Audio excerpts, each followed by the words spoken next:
All right, welcome back to Blue Grit Radio. This is your host, Eric. I appreciate you tuning in, appreciate all the shares and exposure.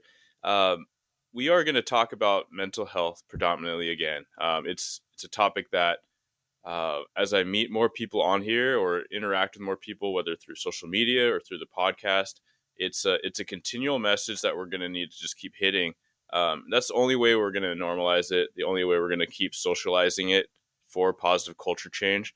We're definitely moving the needle a lot, but we all know, us in the industry know, that there's a lot more work and a lot more conversation that needs to occur for us to get to where we need to go.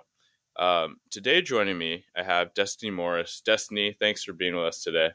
Hi, of course. Thank you for having me. I'm happy to be here. Yeah, so Destiny, do you mind providing us a little bit of an introduction of yourself, personally, professionally? Um, what you brand yourself as. We talk about mental health professionals and counselors and therapists. So yeah, take it away. Absolutely. So I am an associate marriage and family therapist. Not for much longer. In the next couple of weeks, I'll be sitting for my licensing exam. So I will be a licensed marriage family therapist at that Nice. point. Very close. But I am a clinician that specializes in first responders. I think that's first and foremost. Um, I am trained in EMDR. I am trauma informed. And those are really important things I know for first responders when they're looking for clinicians. So that's kind of an overview of my professional title. On a more personal level, I live in Santa Barbara County. I live with my boyfriend and my dog, 2 dogs. And I really enjoy being outside. I enjoy doing podcasts. I have an Instagram that I keep up on that I allow either clients or future clients to kind of get more of an idea of who I am on a personal level. And that's, in a nutshell, who I am on a very surface level explanation. Awesome. I love it. What kind of dogs do you have? I have a miniature golden doodle, which I know everyone and their mom has. It's like a cult at this point. And then and then we have a Kelpie. Nice. Yeah. So active dogs. Yes, very, very active. Yeah, there's a part of me that likes to have something unique, but at the same time, if everyone has a dog, there's probably a reason for that, right? There's a lot Yeah. of popular breeds for certain reasons. So Yeah, she's a great dog. She's hypoallergenic, which is why I think a lot of people end up getting doodles, but our other yeah, dog sheds like crazy, so it just kind of cancels each other out. yeah, you're like, okay, I have at least only one shedding dog, but the pleasure of having two. Yes, yes. And I first got her originally because I trained her to be a therapy dog to use in my offices. So she would sit with my first responders or sit with my clients, and they could pet her or have her sit next to them. And I think it really reduced a lot of the anxiety and the awkwardness for therapy when you first come in. Yeah. But now I work from home, so she does a lot more supporting of just me. Hey, that's still an important effort. It's Can you tell us how you got into, or how you got interested in getting into counseling work, and then specifically relational counseling? Sure. Well, I've done a lot of school, more school than I should have and probably needed to. I've done 10 years of college. I have 2 bachelor's degrees. So my first bachelor's degree is in theology, which I do use in my practice sometimes, Mm-hmm. but it doesn't directly apply. And then my second is in clinical psychology. And then I have my graduate, my master's degree. And I don't think I knew I wanted to do this from like a young age. I didn't grow up going, I want to be a therapist when I grow up. But I knew that I always loved working with people and listening. And I do know that I have a gift in that area of analyzing and the way that my brain works. So I was more inclined into that field at that point and taking classes. I had more interest in the brain and psychologically what anxiety is and depression. And as far as first responder work, that's a whole nother element. So I grew up, my dad was a first responder. He was a police officer. Okay. So the daughter of a police officer. And then also while I was in graduate school, I was dating a fireman. And we were in a long-term relationship, not with a firefighter anymore. But in that time, it was so much a part of my life, and that culture was so deeply ingrained in me because it's what I live day to day, that I realized that there was not a lot of support for relationships or partners of first responders. And then diving in even deeper than that, I realized that it's really difficult to find a culturally competent therapist who understands, has been trained in it. And on top of that, I think the bonus is finding a therapist who has lived it is also really helpful for first responders. So that's why I took the dive into doing more first responder focused stuff. And then that's my whole practice now. And it's who I primarily see and who I love. Yeah, I love that. It's such a lifestyle change, right? And so, thank you for your service and what you do right now. But I also build on that layer of being a first responder family member. You don't get a choice in what your parents do for work or vocation, what they bring home, and how they bring it home at times. Mm-hmm. So part of me wants to zigzag around, but one of my first questions, maybe being a dad myself, a girl dad specifically, is like, what insights do you have for parents who are first responders? That's a very broad but good question. I know. I see a lot of, I think I see mostly parents of or parents who are first responders, but I also see a handful of children of first responders too. And I think one of the biggest things that's overlooked is this becomes such a normal lifestyle for these children or for myself. It's not something that I think in the beginning you're like, oh my gosh, my kids are going to be so confused, or they're going to want to know where, mommy and daddy went. And I've had some parents that will say like, oh, daddy's having a sleepover at home tonight. Like, why is he not at his other house? Right. Mm, For firefighters or yeah, people that sleep overnight at departments. Sorry.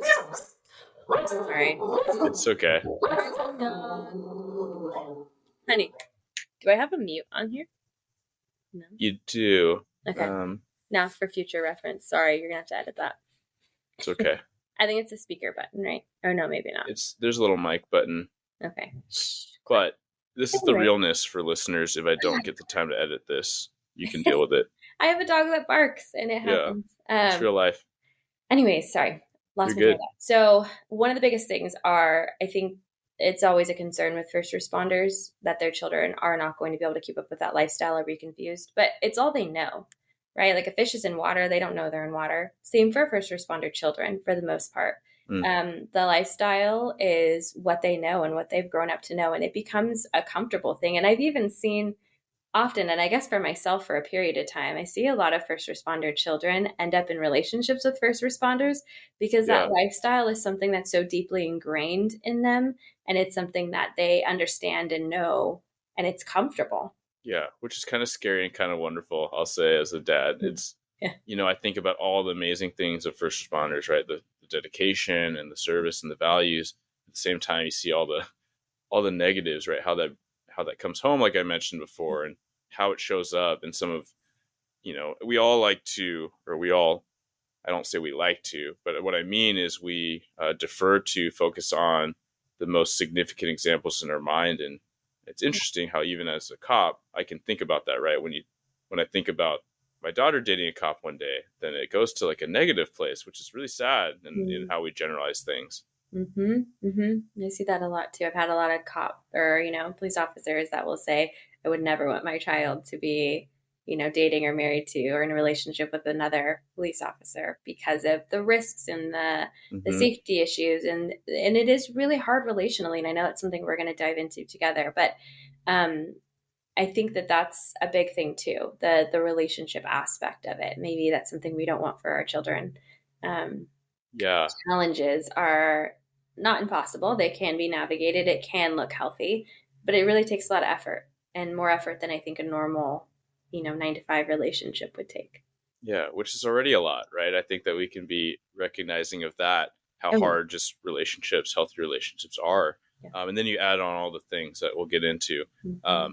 So as a kid, I'm curious, did you have that narrative? Because as we talk about first responders maybe being wary of that for their own kids in relationships, but what about as a career? Because that's a really common thing, especially for cops to say, right? It's the fear of your kid wanting to do what you do and then steering them towards firefighter work or something completely different, something completely off grid.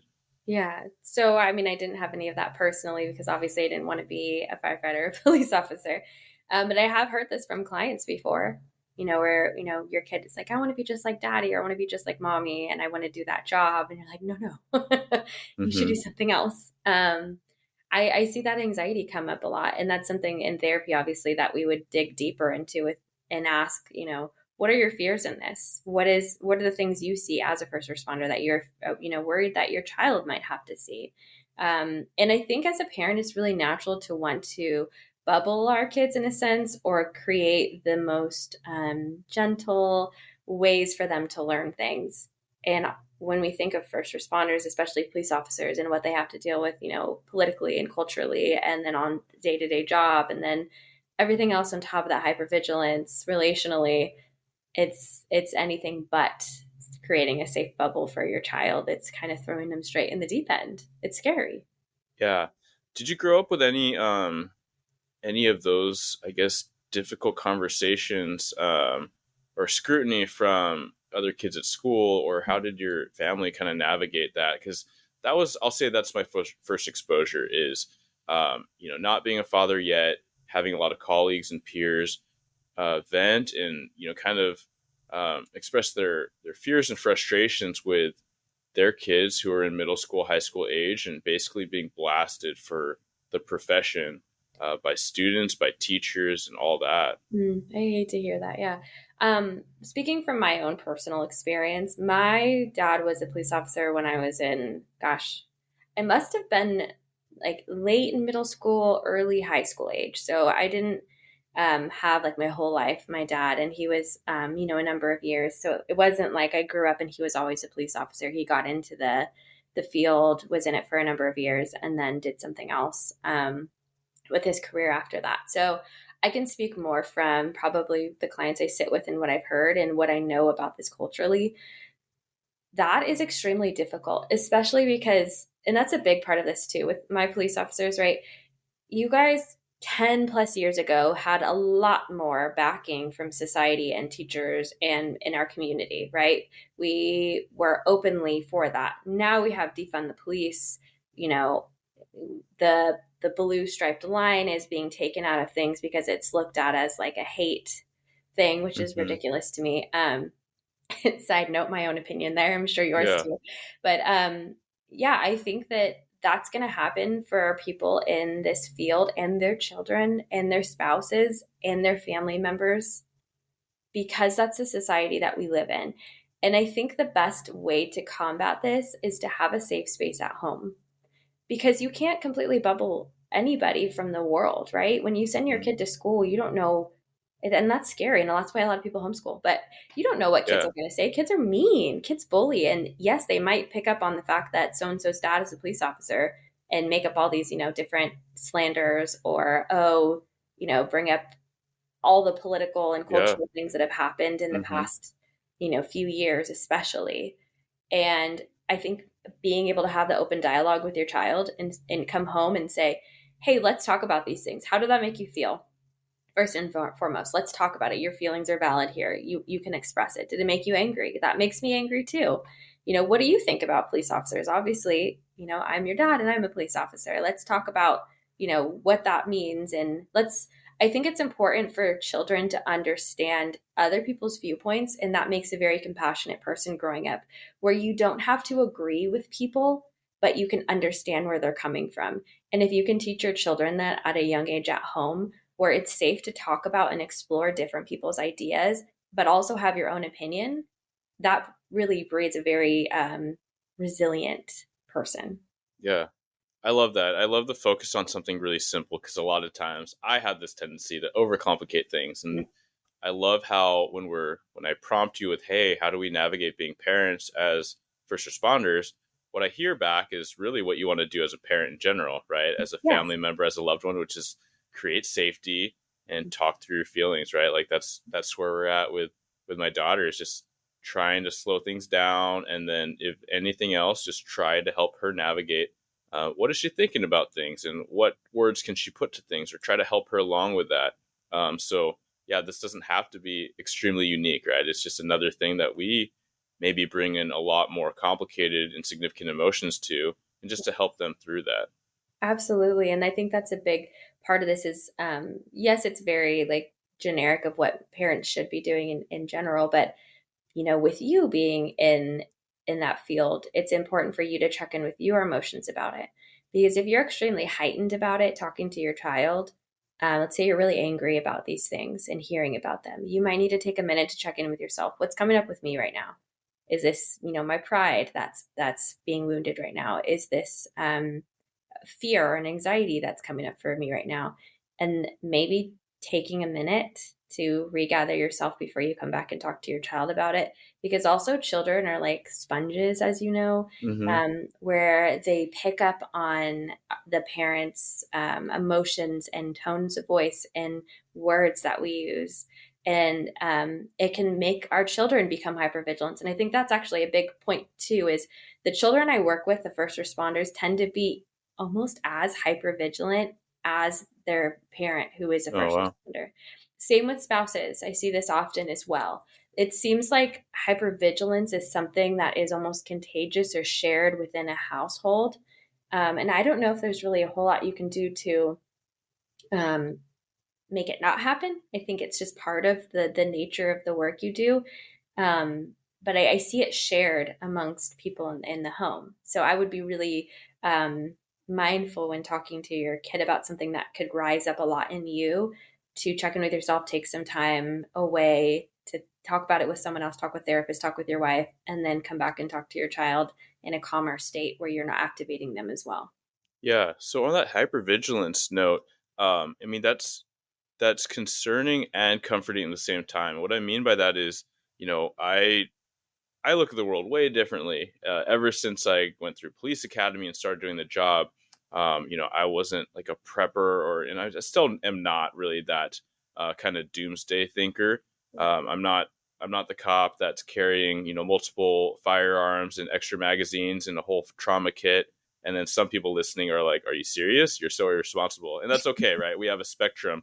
Um, but I will say that I noticed a lot of change within myself, and now being a dad, there's certain things. I'm not going to avoid crowds, but I am more apprehensive to go to crowded events where i don't I know I can't get to my car or get us evacuated quickly. It's Mm-hmm. something I think about, and since I think about it, I talk about it, and so my wife hears about it, and we talk about it, and a little bit of, hey, what's our meeting point? And we're not religious about it. And of course, some listeners are going to say I'm an idiot, and other people are like, man, you go way farther than I even would. um, but without continuing to ramble, what are, I mean, how do we navigate that responsibly, but not overburden our families with worry? Yeah. I think that's going to be different for each family. Like you said, some people like to have that extra, know that's there. Some people are more lax about it. Um, Everyone's middle point is specific to them. I will say, as a daughter of a first responder, certain things that will probably never change for me are like my dad, he never, and I don't know if you ever do this too, but he never sits with his back turned to a door when we're in a Yeah, restaurant. He's yeah, always it's such a facing. thing. And I find myself doing this now whenever my dad's not there. Well, when my dad's there, I always let him have that seat naturally. I don't think twice about it. And I think our whole family kind of does that to accommodate.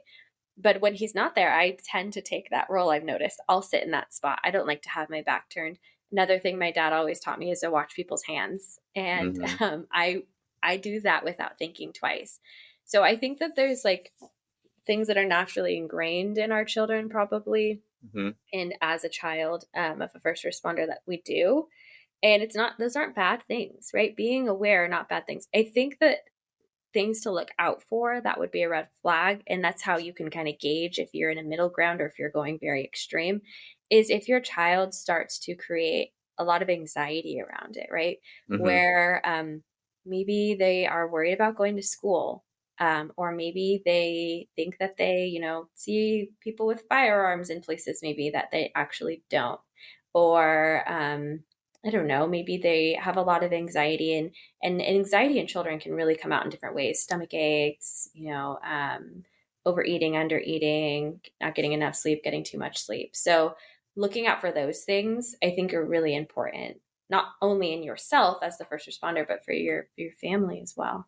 Yeah, I love that. I appreciate you giving that insight of, hey, there are things that may manifest that you can look out for, but ultimately, like, I do agree with what you said, right? I would love my daughter to grow up in her adolescence and watch people's hands, right? I would love her to not, be pumping gas as a 17-year-old, like with her face in her phone.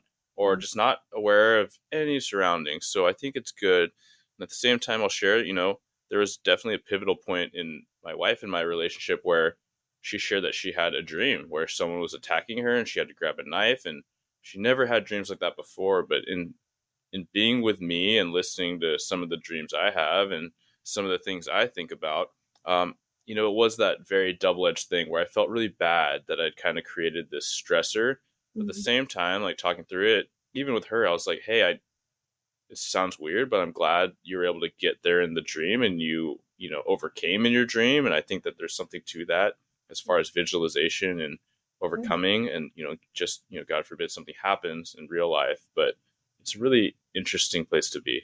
That is interesting. And dreams are interesting in general, just to go off on a side of I have a lot Yeah. of clients who talk to me about dreams, and I'm also a Yeah. very vivid dreamer myself, but it's our subconscious being extremely active of the things that we think about during the day, the things that are, floating around subconsciously that we don't realize we take in. And obviously, being married to a first responder, your wife has these thoughts, that come in very similar to me, right? I work with first responders. I listen to stories about these things all day long. So I also share in dreams like that or, thoughts like that, even though I've never personally been in them. It's very normal for those things to occur when we're exposed to it on any level. Yeah. Do you have insight in dreams? And why I ask is that, I have some buddies, and I was in an officer-involved shooting, and there's a specific officer said that he used to have so many dreams about getting in shootings, but after that one, he didn't anymore. And we talked through it, and we kind of psychoanalyzed each other, but it was almost like being in that survival situation where we both overcame and survived. His subconscious like released that fear to say like, oh, you're in a Interesting. shooting and it was okay and you're fine. You say slept super well. Whereas, my dreams don't really stop. They kind of flare up here and there, and there's no rhyme or reason.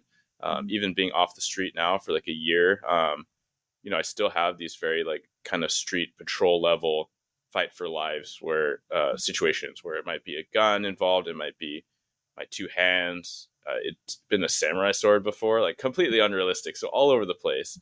Yeah. Do you have any like just opinions on that? I know Yeah. dreams are there's so many studies and opinions all over the place. Yeah, I wish I knew more. I'm actually reading a book right now. I'll have to send you a picture of it, and maybe if anyone's curious, they can reach out and ask. Yeah. I can't remember what it's called. It's so good though. It goes into the brain and why we dream and all of these things. I have a lot of clients that come to me with nightmares, and like I said, I'm a very vivid and bizarre Mm, dreamer. So I was curious. So I'm not a specialist in this area. I can just say yeah. what it sounds like to me. But one thing I do know is that our brains like to have answers and closure. They Mm, like to figure things out. So when you're talking about your buddy who had all these dreams and then it happened and then he stopped having them, it sounds like his brain found closure of like, mm, okay, I don't have to anticipate this anymore. I don't have to have that. It sounds like anxiety dreams he was having, like sure. unsure of how to navigate it because it hadn't happened. So then when it happened, it went away. That's interesting. So his brain must have had peace with that. I think this is off on a side, but related. When people break up in relationships, you will tend to dream about that person a lot after the relationship, which is ridiculously annoying because you're trying Mm, to get over them, but you yeah. keep having these very vivid dreams that bring up very real emotions, right? And the reason that our brain does that is because it's trying to understand what happened and it's using that time while we're sleeping to like a computer data, right? Trying to like figure it out. So to put that back into perspective of what you're talking about, these dreams that come up sometimes, I do think there's a lot of things that trigger, night terrors, and obviously there's um, certain diagnoses under like very extreme sleep disorders when it comes to like constant night terrors and Hmm. sleep disorders in general. But on a very surface level, not looking at the intense side of things, just like normal day to day trigger dreams. Stress is definitely a big trigger.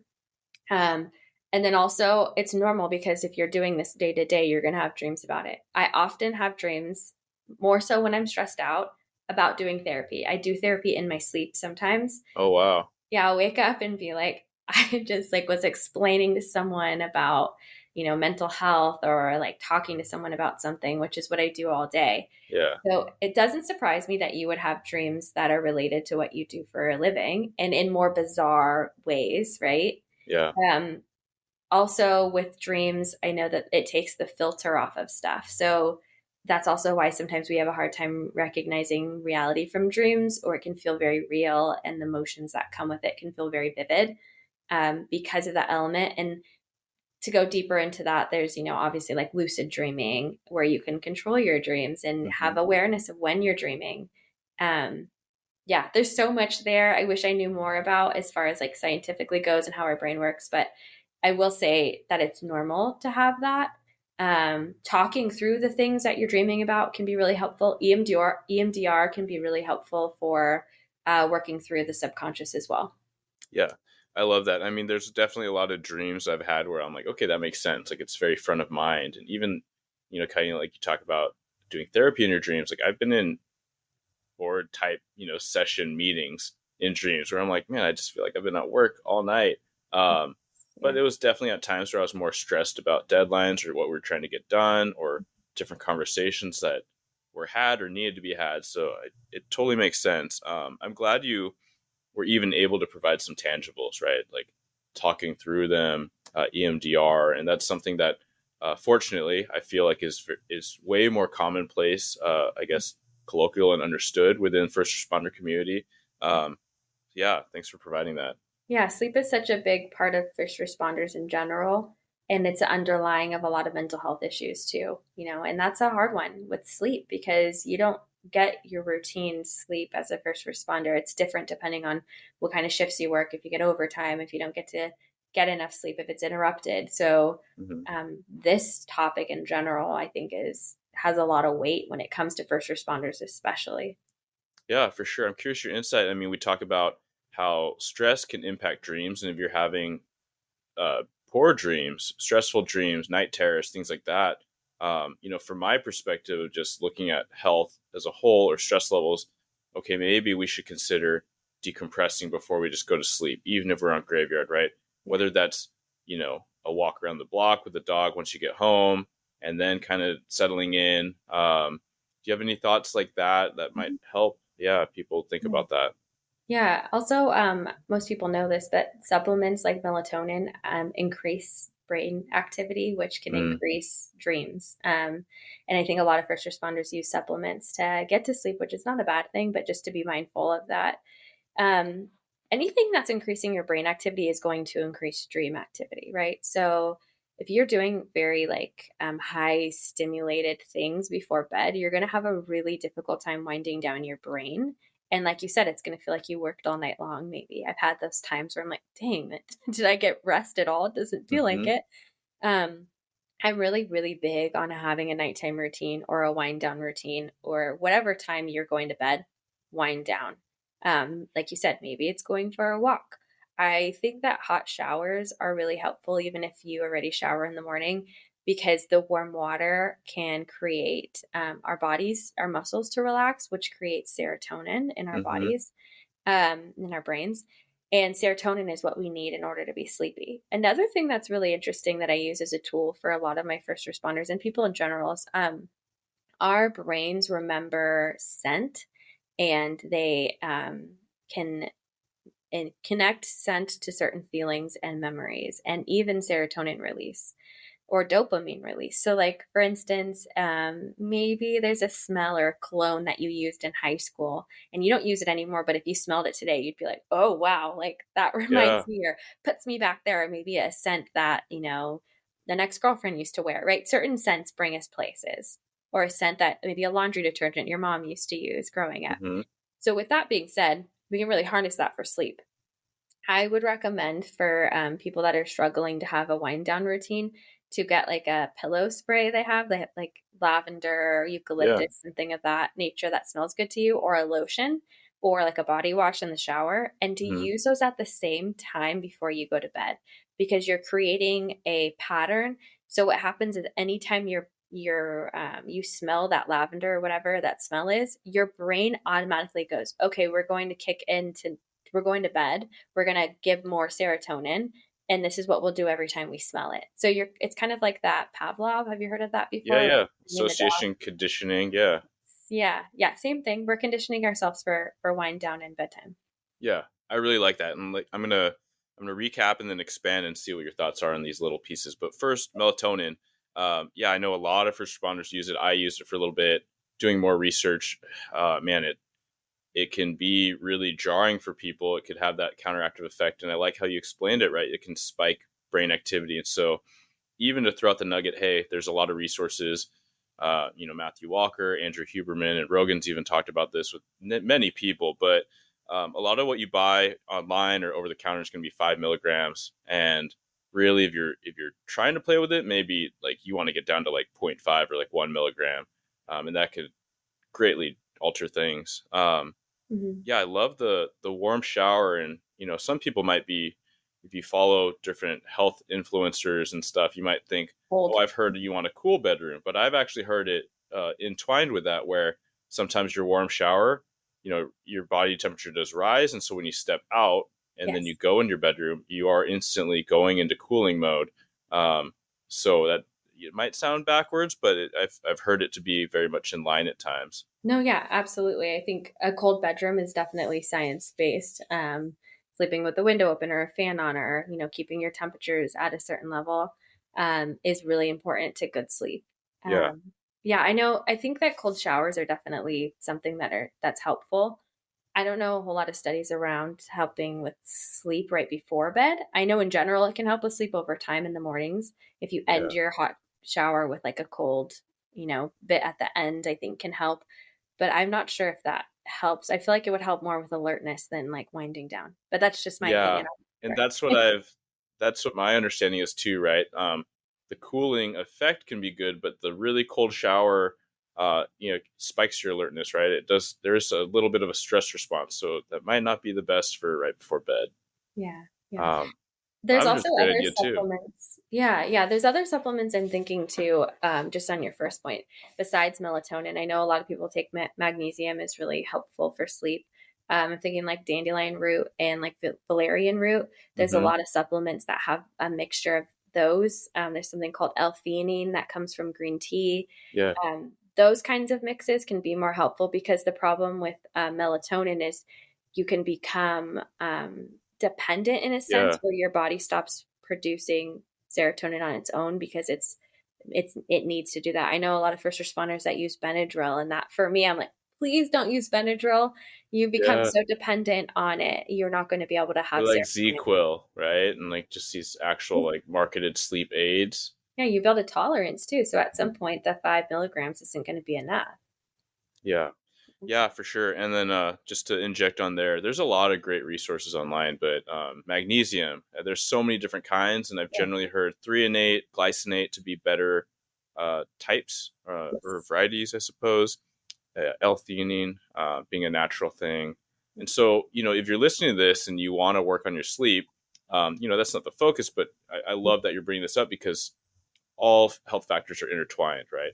Um, but try to be objective and track and make little notes of what you're trying. Don't buy like 5, 6 things on Amazon and start taking, 12 pills because you don't know what's really going to work. And for me, valerian root made me drowsy. I didn't really like the Did feeling. it? It Yeah. seemed to kind of, hang on a little bit longer, but at the same time, I was doing all this shotgun approaching, and it was not helpful in hindsight. So, if you're that type of person, which a lot of first responders are, to just get after it and try to crush your problem, like take it slow, be patient with the process. Yeah, All right, absolutely. so I'm gonna pivot, and I want to get into relationships. So I'm gonna kind of, I guess, throw some different situations at you as far as like the type of person in their life and officer. And so the first one I'll just throw out is like your new early 20s officer. Maybe you've dated a little bit, but you haven't had a super significant relationship. Like, are there little points that you think that you would love to share with or he or she to help them as they are learning the career, they're feeling these changes within themselves, and they're also now developing this, maybe the biggest relationship they've ever had. No, absolutely.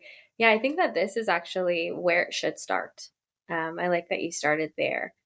Because unfortunately, I know that academies are getting better at having, like the family day or no more on the fire side they're good. I'm not sure so much on the police side of things.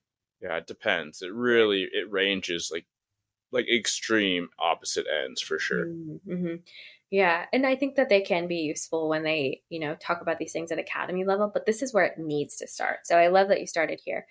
Some key things, they're going to sound very duh, but they're important for all relationships, but especially first responder relationships. Um, Communication, that's literally the umbrella for everything, and it's a Mm-hmm. no-brainer. But I kid you not, every single issue relationally comes all the way back around most of the time to communication and how we communicate. And obviously, there's other ties to that and understanding where we come from and what our triggers are. But communication is huge. And that goes with communicating with your partner when you're gone and also learning how to communicate when you come home. And those are kind of the biggest issues I see with first responders is I like to call it like a defrosting period that has to happen when you come home from working. Mm. And it has to do with hypervigilance. So I would want that 20-year-old officer to understand that when they're working, hypervigilance is on its all-time high. Your head is on a swivel. You're watching, your six, you're watching everything around you. Um, a lot of my officers I notice are very tense in their shoulders all the time because they're so used to being on guard. You're in fight mode, right? If anything snaps, you're ready to go. If you're Yeah, relaxed and comfy and like vulnerable, you're probably not the best at your job and you're probably yeah, not going to absolutely. react the way you're supposed to, right? So recognizing hypervigilance while you're working and then recognizing that it's not a switch you can switch on and off easily. I really wish it were. Where I think a lot of people are like, oh, when I get home, I just turn it off and I'm able to switch into home mode. If there are people listening that have an easy way to do that, that's probably taken some time and a lot of effort to figure out what works best to decompress for you. But it is a process coming down from that. And that really, really affects relationships. It can affect your partner at home because for a lot of reasons, right? It can affect sexual intimacy. It can affect emotional intimacy. It can affect intellectual intimacy because you're not on that level that your partner's been on since you've been gone. So the partner let's assume they're not a first responder, as a normal day to day life, is relaxed, excited for you to come home, wants to snuggle, maybe have sex, maybe conversate. And Yeah. you're coming home from work in a very hyper vigilant state. You've had all those parts of yourself turned off completely. The emotional aspect is not usually on very high with work because you have to Mm-hmm. separate it. And then, you're probably still in the mindset of whatever your job is, looking at things through an investigative approach or intellectually in a different level. So it's a big shift coming home.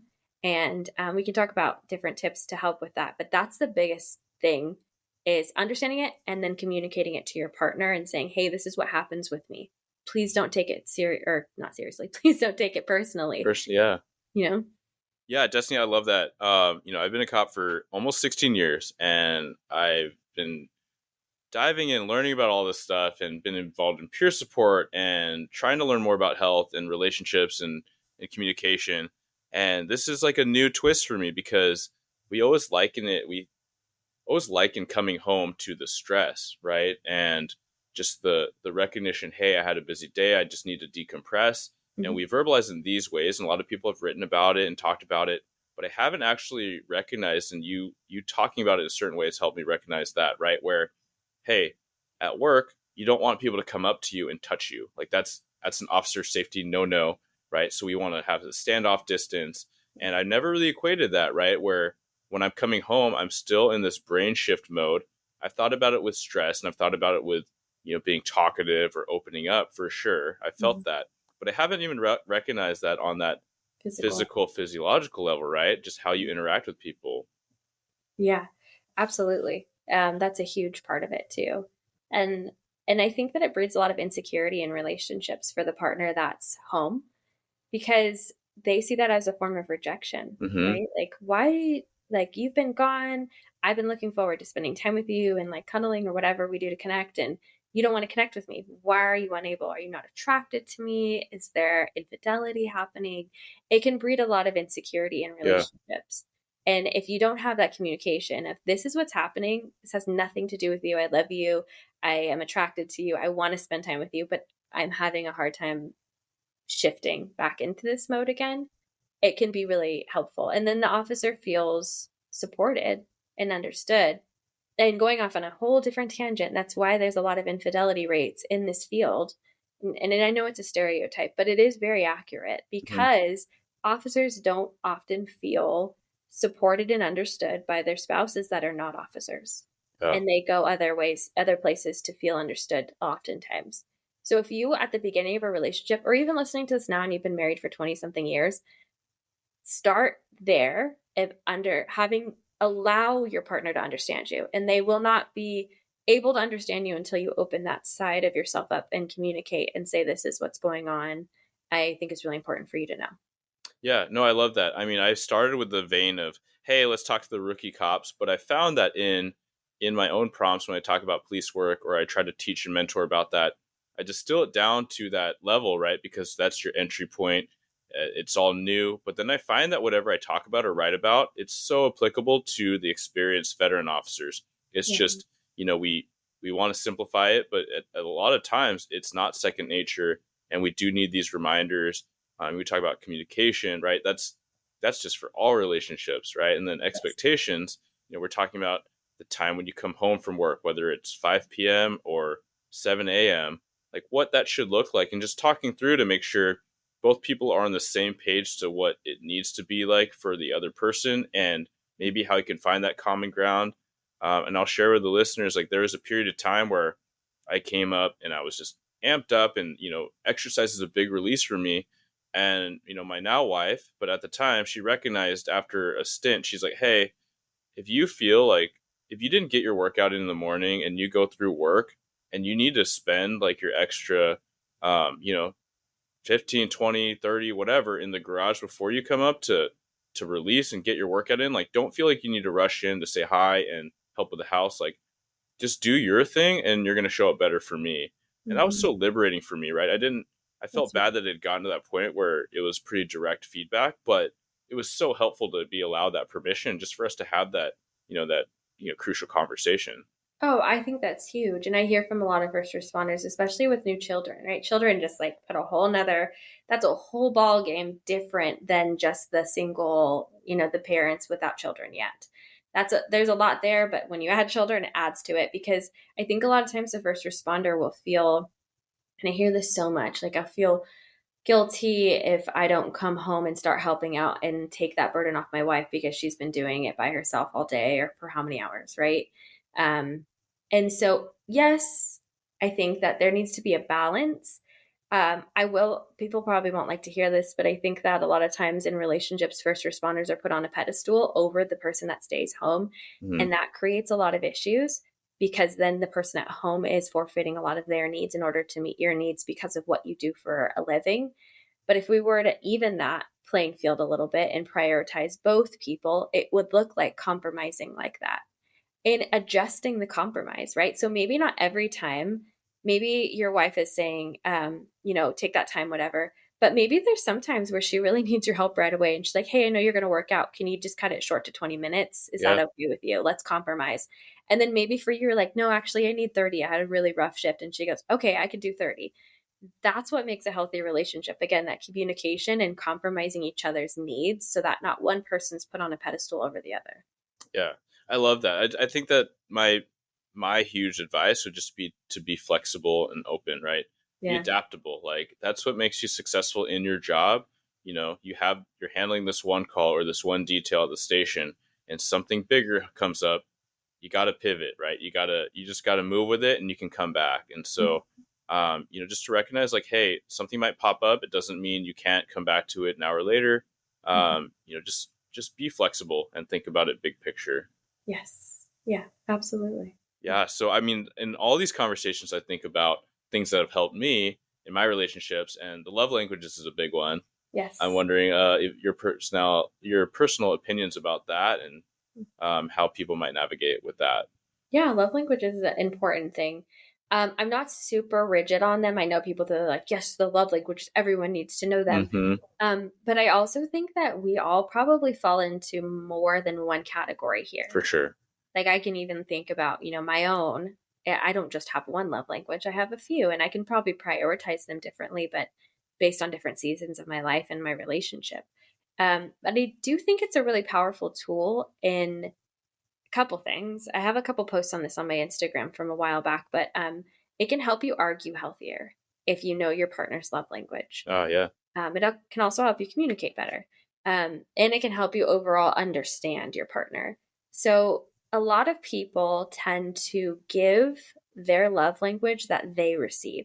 So, for example, if my love language is like a lot of first responders, not all, I think a lot of men are usually touch, but I think a lot of first responders are also acts of service in their form of giving. Mm-hmm. Um, and maybe your spouse is a person who is quality time. Maybe she really loves quality time. And for you, your way of giving is acts of service, acts of service, acts of service. It's not bad, right? Your efforts are not going unnoticed probably, but it's like trying to give monopoly money to the bank. Yeah, absolutely. It doesn't transfer, right? And so that's where I think it's important to know your partner's love language and saying, naturally I like to give acts of service, but I realize that you really value quality time. So I'm going to make more of an effort to do this for you. And maybe that's not maybe your love language is touch. And so for your partner, for them to understand from you, like when, you need to feel loved, I need to give touch because that's what makes you feel loved.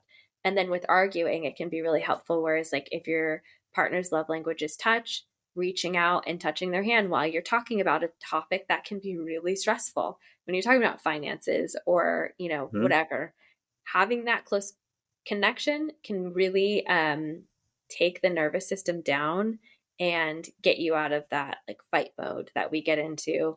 A lot of times when we argue with our partners, we get a very elevated, everything gets very elevated.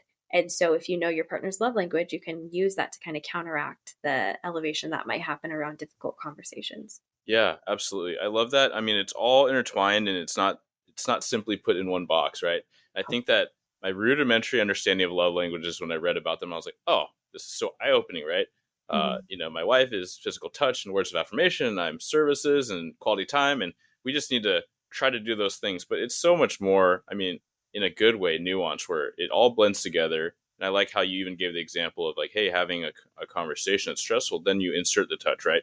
You Mm-hmm. just you hybridize it all, and just maybe be a little bit more aware to where you are likely to be um, a little deficient, right, for your partner if you're not intentional, right, because you default to your own things. Yes. Yes. Yeah.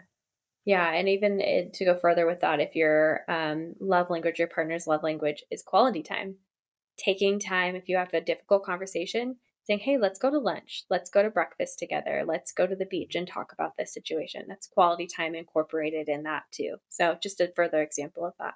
Yeah, awesome. So like when I started back with the little prompts of like, okay, rookie officer, but Yes. then as we obviously already talked about, all these things span to everyone, right? Everyone in first responder world, regardless of tenure and career, or just general the general population, right? Everyone has a relationship and has to navigate stress and life and everything. Do you have any thoughts about people that do make that career change, as their second career, or maybe they're already established in their relationship, their marriage, their family, their kids? Um, any tidbits that would be different or unique for them? Like they were a cop before and then got into it. Yeah. Okay. So similar to what my dad did actually. Yeah, it's a big transition for the whole family. And I remember this being a daughter, right? Hmm. I watched my dad's personality change. I watched his demeanor change because when you go through academy, and you know this, they're really breaking everybody down and building them up the Yeah. way they want them to be. Yeah. And huge changes happen with this. It's very high stress, obviously, especially when you're a rookie, right? It's very high stress in that period as well because you're constantly being scrutinized. Your handwriting needs to be perfect. Your boots need to be shined. You need to be on T for all of these things.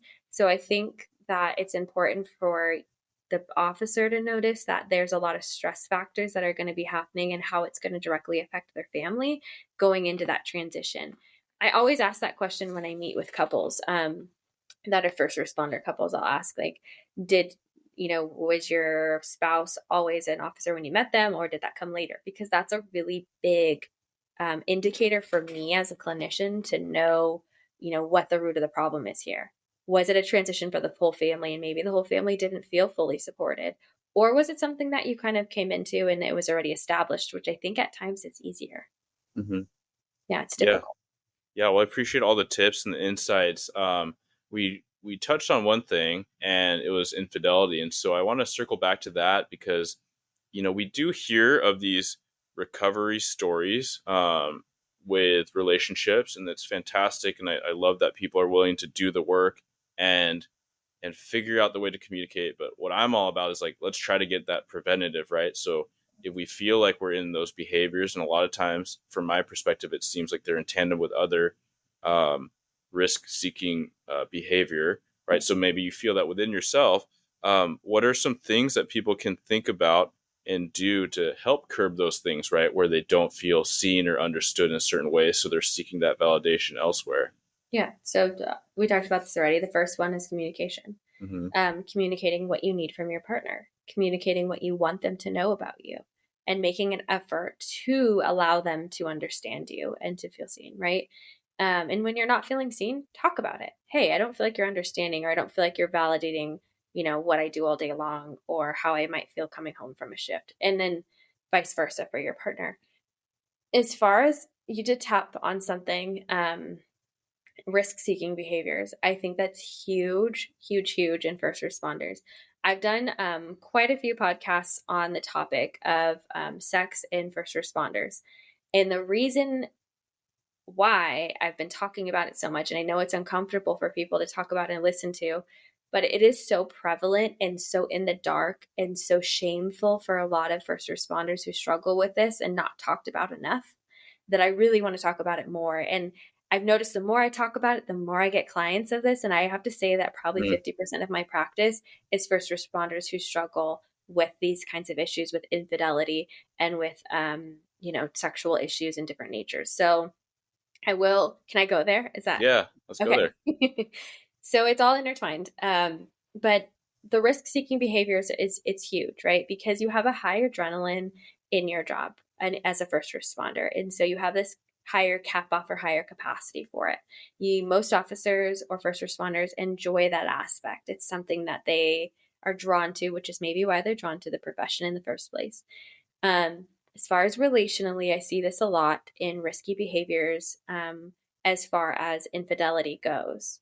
And I would have to say that most of the time it's that the officer doesn't feel understood. And I think that's the excuse that I hear a lot is like, oh, I cheated because my wife doesn't understand. And this, I guess like common, this dispatcher or other officer, right, understands it. They're in the line, they get it. So I would have to say that's probably the root or the excuse that's used often. But I also think there's more that needs to happen as far as accountability goes when it comes to being aware of the risky behaviors that you are taking in order to get that thrill or that heightened excitement. And I also want to highlight that it is addicting. These are habit forming behaviors. So things like obviously cheating, but also things like excessive pornography use. I see this go hand in hand with that. Or risky behaviors is like talking to stranger women on the internet. And I think that these obviously cause huge issues in marriages and relationships of being dishonest and unloyal when your partner finds out about them. And it can also create a lot of distance between you and your partner if it's a secret that you're holding on to that your partner doesn't know. And I see that a lot with officers that come in that say, I'm just having a lot of anxiety or a lot of depression, or I'm feeling really disconnected. When we dig under that, there's usually some sort of behavior in there that's causing that anxiety, that they're holding a secret that no one knows, or that shame aspect. And I think that, like I said, because it's addictive, even though logically you know it's bad, you continue to do it because you're hitting that quick dopamine fix over Yeah. and over and over again. And it takes a lot of work to undo that, but it's not impossible. So that's just kind of like a very surface level of all of that, but it's all very intertwined. Yeah, for sure. I think from being in the industry for a little while, you do see and you hear about these examples and you see it in the news or whatever when things get really bad. But, right, whether someone does some misconduct on duty, and there's usually other things, right? Are they gambling? Are they spending? Is there pornography? Is there infidelity? And it could be, maybe my sergeant had this, like, it's talking back to people in public and their supervisors. And it's just kind of that dopamine hit, right? We can get these hits from really a variety of places, negative places, positive places. So just focusing on that, and for yourself and then for your peers, right? Mm-hmm. Avid peer support advocate. And I think that we're going to detect things in those we work with and we spend so much time with. So just to recognize that and then try to be there, right? To support and help from a non-judgmental way, I think is huge for our culture. So I appreciate you going there. I mean, it is so front of mind. And I think that we need to be able to talk about it because it is a huge part of health. And if we're going to help people navigate their lives and their career in a meaningful, positive way, like, we have to be able to talk about even the most uncomfortable things. Oh, yeah. And it's a coping mechanism. I think it's important to know that too. It's not always a form of thrill seeking. A lot of times it's overworked, overstressed, not taking the time to decompress, not learning what your coping skills are. So you go to the first thing that gives you a quick hit. And I think that secretive or shameful aspect of it is like, oh, I watch pornography because I need to like decompress at the end of my shift, or it helps me, but you don't realize the distance that it's doing. And I will say this too, to throw it out there, that erectile dysfunction is extremely prevalent with first responders. And we don't talk about it because it's so shameful, right? But Yeah. it is so prevalent because of pornography use, but also because of that hypervigilance aspect where that part of you is turned off while you're working, that emotional part of you, you're in that fight or flight. There's literally decreasing of blood flow to certain parts of your body when you're in fight or flight for that many hours. So when you come home and maybe you try to become intimate with your partner, you're unable to, maybe because you're not there mentally, but also because you're not there physically either. And I think that it's not always like this, but I see it a lot because of this. Also lack of sleep, right? Mm-hmm. Too much stress, a lot of hypervigilance. I think it all comes down to that decompression and that form of self-care, and it is all together in a nutshell too. Yeah. Yeah. No, I appreciate you boiling or putting that all together, because even as the amateur health enthusiast and hobbyist like myself, it makes sense when you take a step back, right? Okay, you have someone in a really high stress lifestyle and job. It's literally fight or flight. And if you're not having the time to take care of yourself, if you're not decompressing, then you're not sleeping well, and you're busy on shifts, so you're not eating well, and you're not exercising, you're not doing all these things. Your body in fight and flight is not thinking about procreation, right? No, no. It is about pure survival. No animal in the wild is going to do that when they're running from prey or they're starving. And these things can manifest hormonally to emulate those situations, because that is, right? Like, your boss blowing up your email saying, hey, all this work is garbage. Come see me in my office. At the same time, there's a tone out where you got to go potentially save someone. Yeah, your brain is in this very stressed, confused state. Your body is in um, a very manic state. It doesn't know the difference, right? So, Absolutely. yeah, Yeah. thanks for tying that all together. Yeah. Yeah. All right. Well, Destiny, I love this conversation. I know it's going to be so helpful for many people, and I want to be mindful of your time. But where can people find you? And bear in mind, I will have your links in the show notes so people can look at that quickly as well. Yeah. My email is destinymorristherapy@gmail.com, which is my first and last name, and then therapy. And then my Instagram, which I know you'll have linked, is on_being_resilient. And on there, I have a Psychology Today link in my bio you can click on. You can send me a DM, you can send me an email. And if you want, I also have free 15-minute consultations where I can talk with, any first responder that's thinking about therapy. I can only take people in California. I think that's important for Yeah. our listeners to know. And then I also have access to financial aid for first responders. So I don't take insurance directly. but I do work with a nonprofit called the Overwatch Collective. Maybe some of your listeners have heard of, or you have. And what they do is they raise money for first responders to see therapists. And they will pay for the first 3 sessions 100%. They'll pay up front. Awesome. And then after that, the next 5, they'll give you 60% for therapy. And then after that, the next 5 is at 50%. And it goes down a tier of 10%. So that has been really helpful for a lot of first responders that are looking to get into therapy and maybe don't know how to go about it or don't want to go through their EAP system and don't want to pay out of pocket for it. So there's that. There's other providers as well besides me that work with the Overwatch Collective, and also there's other providers in different states that they're working with as well. Fantastic. Well, thank you so much. I mean, how do you say no to that? If you're on the edge and you're dipping your toe in, just jump in, right? Hit up Destiny. If you're even entertaining it, after this long conversation, you probably get a sense of what she's about and what her tone is. And I think that's so huge for fit, right? Yeah. Look them up. Look up your different practitioners. Read their bio. The Instagram is huge. I think social media is so great, so people get a sense of your energy and what your focus is, and so you'll know pretty quickly, right? And after this conversation, you'll know pretty quickly if Destiny is a good fit for you. Which I can't imagine why not, because you get it. And I think being in the family, in the culture, is so huge, right? For that place of safety and lack of judgment. So again, I want to thank you so much for coming on. It was certainly my pleasure. Absolutely. Thank you for having me.